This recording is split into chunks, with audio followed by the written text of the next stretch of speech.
उत्तराखंड परिचय पार्ट 108 की क्लास में दोस्तों स्वागत है। और आज की क्लास में हम पढ़ने वाले हैं पिथौरागढ़ में दोस्तों कौन कौन से पर्वत हैं। दोस्तों पहले क्वेश्चन में हमें ये पता चल रहा है कि नंदाकोट पर्वत चमोली व पिथौरागढ़ के बीच में है। ये हमें याद रखना है दोस्तों, चमोली व पिथौरागढ़ के जिले के बीच में है। इस तरीके से क्वेश्चन जो आपने देखे होंगे कि सही सुमिलित कीजिए, तो वो इस तरीके से ही क्वेश्चन बनते हैं। तो आपको याद रखना है, अगर आपसे पूछ लिया जाता है कि नंदाकोट पर्वत कहाँ पर है, तो दोस्तों आपको याद रखना है वहाँ पर आपको चमोली और पिथौरागढ़ के बीच में जिस ऑप्शन पे लिखा है उसी को आपको आपसे पूछ लिया जाता है कि इसकी ऊंचाई बताइए, तो आपको बताना है 6861 मीटर। दोस्तों हमें याद रखना है पंचाजूली जो पर्वत है वो आपके पिथौरागढ़ जिले में, आपको याद रखना है गौरी एवं धौली गंगा के बीच में है। क्वेश्चन इस तरीके से भी बन सकता है कि धौली एवं गौरी गंगा के बीच में जो पर्वत है उसका नाम बताइए। तो दोस्तों आपको याद रखना है पंचाचूली पर्वत। हो सकता है अब आपसे ये पूछ लिया जाए कि पंचाचूली जो पर्वत है उसकी ऊंचाई बताइए। तो दोस्तों आपको याद रखना है 6904 मीटर है। 6904 मीटर हमारे पंचाचूली पर्वत की ऊंचाई है।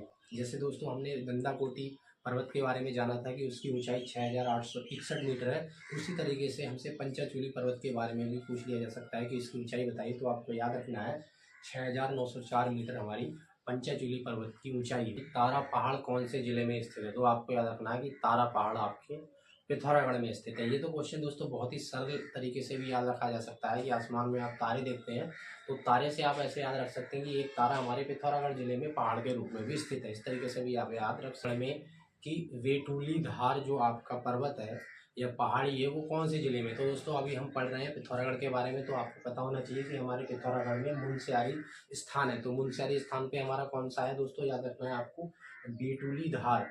बेटुली धार जो पर्वत है वो आपके पिथौरागढ़ के मुनस्यारी में स्थित के बारे में भी पूछ लिया जाता है कि ये कौन से ज़िले में। तो आपको याद रखना है हरदोल चोटी पिथौरागढ़ के मिलप के पास में स्थित है।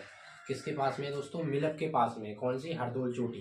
ठीक है दोस्तों, 7191 मीटर किसकी ऊंचाई हमारी, हरदोल चोटी का है। कि लंकेश्वर पहाड़ी और सलेश्वर पहाड़ी कहाँ पर है दोस्तों, तो आपको याद रखना है कि ये गोंगली हाट के उत्तर में लंकेश्वर पहाड़ी है एवं दक्षिण में सलेश्वर पहाड़ी दोस्तों, ये आपको याद रखना है।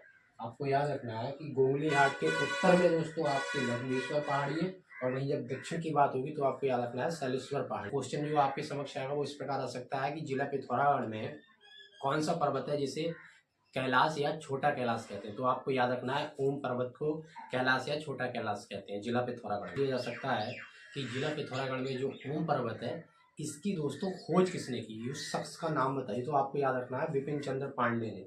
तो ओम पर्वत की खोज किसने की है, बिपिन चंद्र पांडे ने। तो जिस ऑप्शन में बिपिन चंद्र पांडे का नाम लिखा होगा उसी ऑप्शन को टिक करना है दोस्तों, क्योंकि कई बार क्वेश्चन आपके समक्ष आ भी सकता है कि ये बताइए कि जो ओम पर्वत है पिथौरागढ़ में उसकी खोज किसने की, किस व्यक्ति ने खोजा। तो आपको उसका नाम बताना होगा, बिपिन चंद्र पांडे।